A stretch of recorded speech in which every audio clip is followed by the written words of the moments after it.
এবার দেখাবো fabric jewellery. Fabric জুয়েলারির জন্য মাউন্ট বোর্ড নিয়ে নিয়েছি।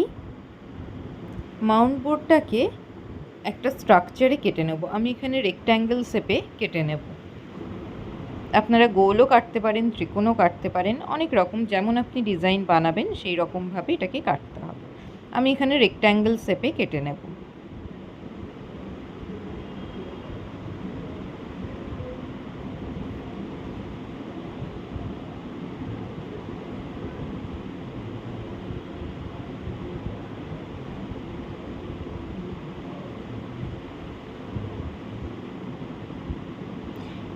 এরকম কটনের কাপড় নিয়ে নেব, যে কোনো কালারের আপনার পছন্দ মতো আপনি নিতে পারেন।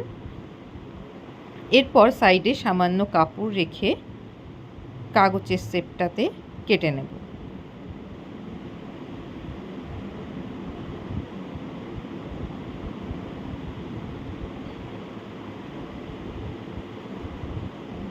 এরপর এইভাবে অল্প অল্প করে কেটে নেব। এটা আমি দেখাচ্ছি আপনাদেরকে। এটা যদি আপনারা রাউন্ড করেন সেক্ষেত্রে বেশি প্রযোজ্য।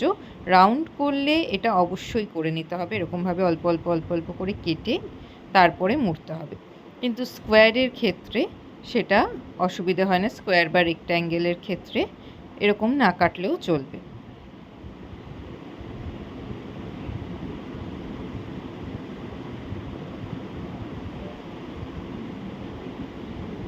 এইভাবে এমনিই এটা মুড়ে দিলে হয়ে যাবে। কোণাগুলোকে কেটে দিতে হবে।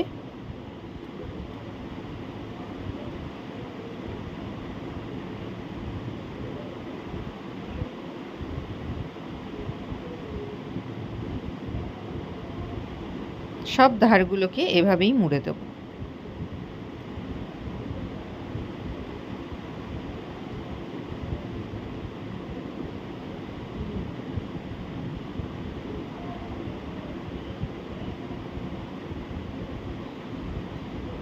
রাউন্ড বেসের উপর যখন কাপড় এভাবে মোড়াবেন, ওইভাবে কেটে কেটে যখন মোড়াবেন তখন একটা জিনিস খেয়াল রাখবেন, কাটা দিকটা যেন ফ্রন্টে দেখা না যায়। একটু কম রেখে কাটতে হবে, মানে একটু ছেড়ে কাটতে হবে যাতে কাটা দিকটা দেখা না যায়। এইভাবে দুটো বেস বানিয়ে নিয়েছি আমি। মাঝখানে গাম দিয়ে এটাকে চিটিয়ে নিতে হবে। যে কোনো ফেব্রিক জুয়েলারির ক্ষেত্রে ইয়াররিংস বা লকেট যাই বানাই না কেন এভাবে কিন্তু দুটো করে বানাতে হবে, দুটোকে একসাথে জুড়ে দিতে হবে। আমি এখানে পরে জুড়ব কারণ এখানে আমি কড়ির কাজ করব। কড়িটাকে আমি প্রথমে স্টিচ করে নেব। গাম দিয়েও বসানো যায়, সেটা এক রকমের ডিজাইন হয়। আমি এখানে সুতো দিয়ে সেলাই করব। প্রথমে অল্প গাম দিয়ে কড়িগুলোকে বসিয়ে নেব। আর কড়িটার এইভাবে ফাটা কড়ি হতে হবে। ফাটা কড়ি কিনতে পাওয়া যায়, আবার বাড়িতেও আপনি করে নিতে পারেন। আমি বাড়িতেই করে নিই। দেখুন আমি কিভাবে করছি। এইভাবে হোলটার মধ্যে ঢুকিয়ে একটু চাপ দিলেই ওপরের খোলাটা বেরিয়ে যাবে। দেখুন প্রত্যেকটাকেই আমি করছি এভাবে। 4টে কড়ি আমার এখানে লাগবে।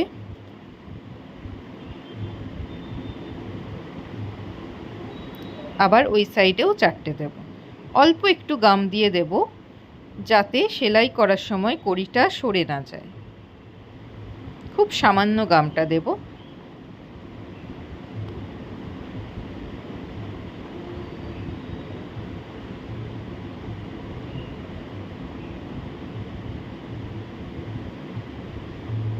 এইভাবে সবগুলোকেই বসিয়ে নেব।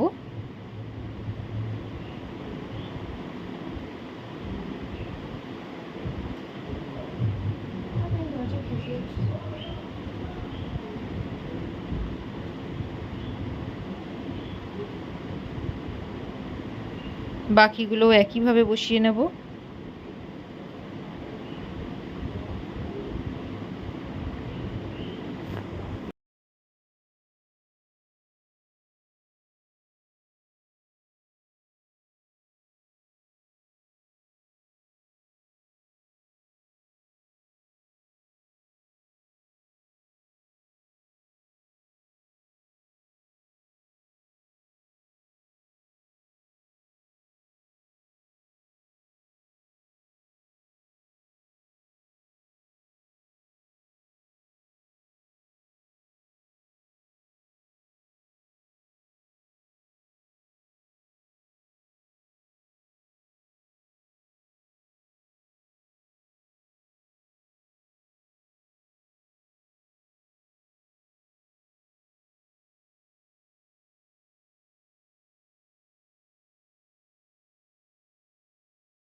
এটাকে একটু রেখে দিলেই এটা শুকনো হয়ে যাবে। ড্রাই হয়ে যাওয়ার পরে ছুঁচ সুতো দিয়ে আমরা কড়িটাকে সেলাই করে নেব। এতে একটা সুন্দর ডিজাইন ক্রিয়েট হবে।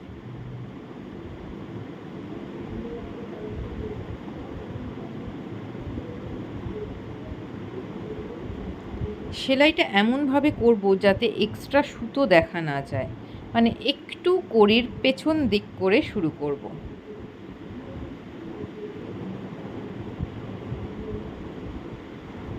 দুটো কড়ির ফাঁকে যেন সুতো দেখা না যায়।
একইভাবে ইয়াররিংসগুলোকেও করে নেব।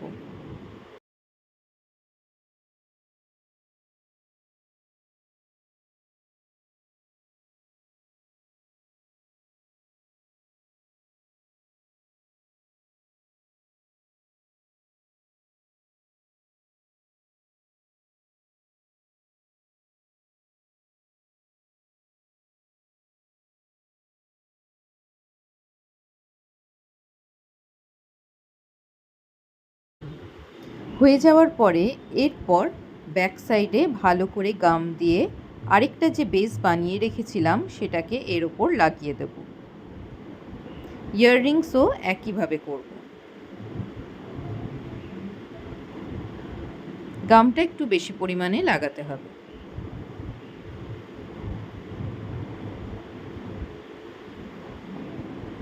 এইভাবে ভালো করে লাগিয়ে কিছু একটা ভারী জিনিস এর ওপর চাপা দিয়ে দিতে হবে, বা জামা কাপড়ের যে ক্লিপ হয় সেই ক্লিপগুলোও কিন্তু সাইডে সাইডে লাগিয়ে দেওয়া যেতে পারে, তাহলে সাইডগুলো খুব ভালো মতো চিটিয়ে যাবে। একইভাবে ইয়াররিংসটাও করব। আমি এগুলোর ওপরে একটু তালা বসিয়ে রাখি, মানে তালাটা একটু ভারী হয় যার ফলে ভালো মতো চিটিয়ে যায়। এগুলো এখানে রেডি হয়ে গেছে। এরপর আমরা এটাকে বুনে নেব। দুদিকেই হোল করতে হবে।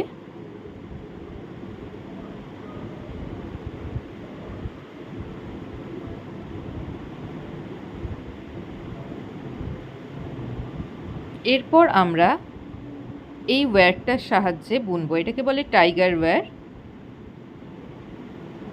মোটামুটি আন্দাজে একটা কেটে নেব, আর আমি এখানে ডবল করে বুনবো, সেই জন্য একটু বড় করে নিয়েছি, সুতোটাকে ঘুরিয়ে ডবল করে নেব।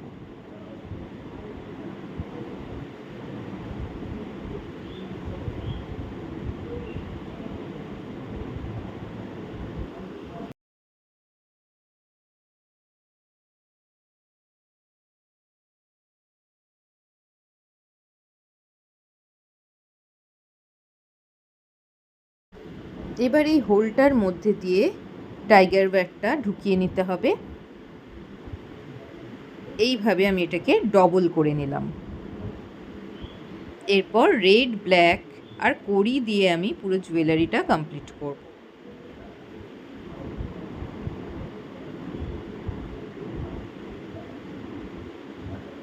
প্রথমে দুটো সুতোকে একসাথে ধরে একটা ব্ল্যাক ঢোকাবো, তারপর একটা রেড ঢোকালাম।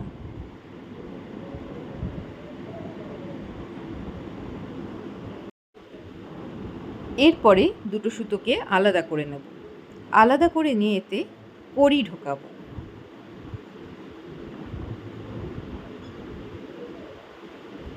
কড়িটাকে প্রথমে ওপর করে দিয়ে ঢোকালাম, একটা এই সুতো দিয়ে আরেকটা এই সুতো দিয়ে, ঠিক এই রকম ডিজাইনটা গেল। এরপর মাঝে একটা থ্রেড বিডস দিয়ে দেব, আবার সুতো দুটোকে আলাদা করে নেব। করে নিয়ে এবার কড়িটার পজিশনটা হবে জাস্ট উল্টো।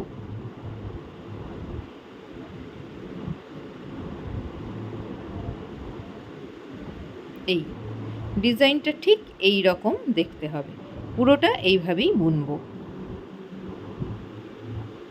দুদিকটা একইভাবে বুনে নিতে হবে। বোনাটা সম্পূর্ণ নিজের ওপর, আপনি কিভাবে বুনতে চাইছেন আপনি সেভাবেই বুনতে পারেন। আমি আমার মতো করে একটা ডিজাইন এখানে বানালাম, বোনাটাও আপনাদের শেখানোর জন্য। আপনারা এইভাবেই বুনতে পারেন, আবার অন্য রকমভাবেও বুনতে পারেন। শুধু গ্লাস বিডস দিয়ে বুনতে পারেন, থ্রেড বিডস দিয়ে বুনতে পারেন, সব রকমভাবেই বুনতে পারেন, প্রসেসটা একই থাকবে।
এরপর টাসেল সেট করার পালা। টাসেলটা কিভাবে লাগাবো তার জন্য লাগবে লক বিডস, এই রকম ছোট্ট ছোট্ট সাইজের বিডস একটা নেব, তার মধ্যে দুটো তারকে একসাথে ঢুকিয়ে দেব। এরপর তার দুটোকে একসাথে করে টাসেলের মধ্যে দিয়ে ঢুকিয়ে আবার লক বিডসের ভেতর ঢুকিয়ে দেব। এরপর কি করতে হবে, এক্সট্রা যে তারটা রয়েছে সেই তারটা প্রথমে একটা বিডসের ভেতর দিয়ে আমি ঢুকিয়ে এভাবে টেনে টেনে জুয়েলারিটাকে সেট করতে হবে। দুটোকে একসাথেও টানতে পারেন যদি অসুবিধা হয়, আমার মতো একটা একটা করেই টানবেন। আমি আরও একটা বিডসের ভেতর দিয়ে এটাকে ঢুকিয়ে নেব, এতে ফিনিশিংটা ভালো থাকবে, দেখতে ভালো লাগবে।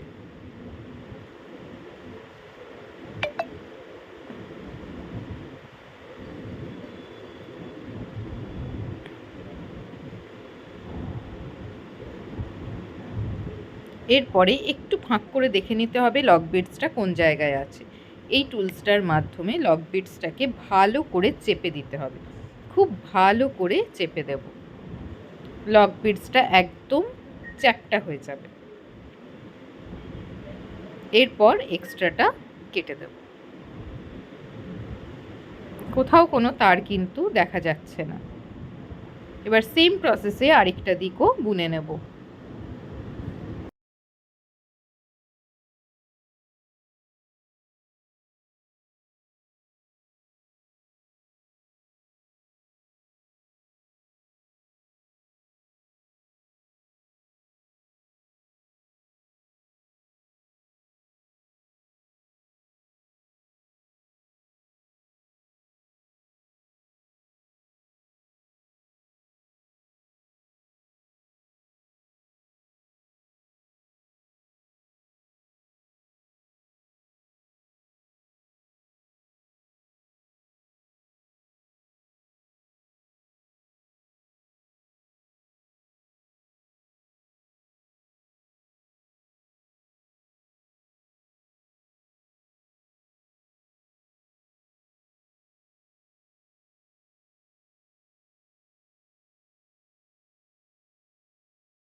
আবারও একই পদ্ধতিতে লক বিটসের ভেতরে দুটোকে ঢুকিয়ে নিয়ে টাসেলের মধ্যে দিয়ে ঢুকিয়ে মুড়ে নিয়ে এসে আবার লক বিটসে ঢুকিয়ে দেব।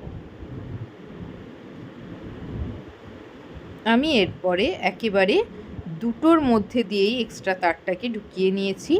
ঢুকিয়ে নিয়ে এবার একটা একটা করে টেনে সেট করে নেব।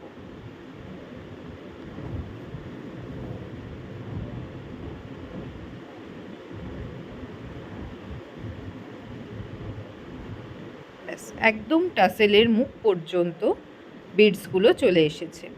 এরপর দুটোকে প্রথমে ভালো করে দেখে নিতে হবে যে কোথাও কোনো মিস্টেক আছে কি না, বা আর টানতে হবে কি না, দুটো সমান হয়েছে কি না, সবটা দেখে নেওয়ার পরে লক বিডসটা আমরা লক করব। কারণ একবার যদি লক করে দিই তাহলে কিন্তু এটা আর খোলার কোনো উপায় নেই, পুরোটাই কেটে দিতে হবে, আবার নতুন করে বানাতে হবে। তাই সব কিছু ঠিক আছে কি না দেখে নিয়ে তারপর লক বিটসটা লক করব।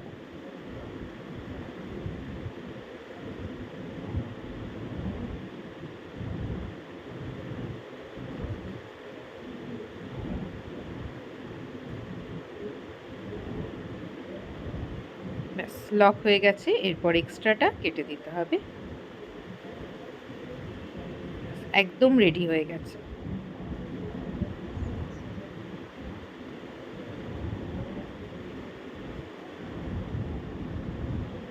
এরপর আমি এই ধরনের একটা হোয়াইট চার্মস নিয়েছি, জয় মা দুর্গা লেখা।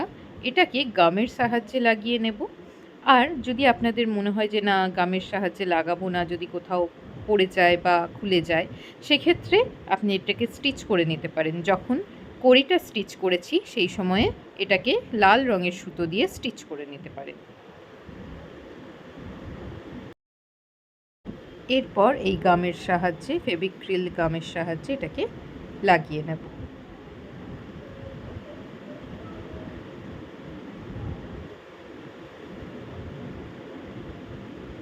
যতটা বেসের সাথে লেগে থাকবে সেই জায়গাটুকুনিতেই আমরা গামটা দেব।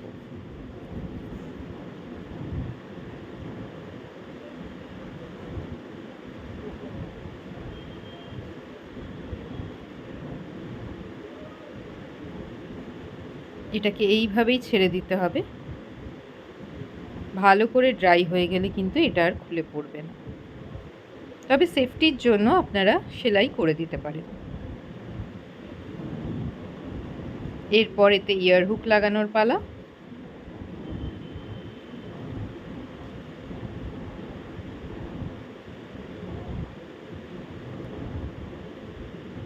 হোল করে নিয়ে ইয়ার হুকটাকে একটু খুলে নিতে হবে। মুখটাকে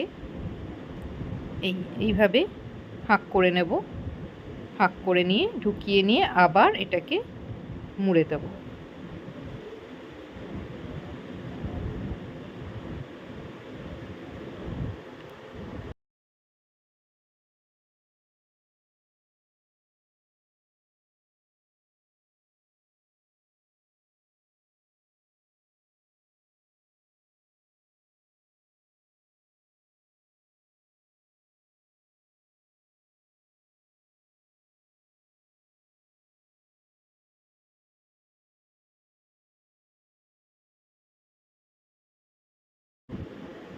রেডি হয়ে গেছে দুটো ইয়াররিংস।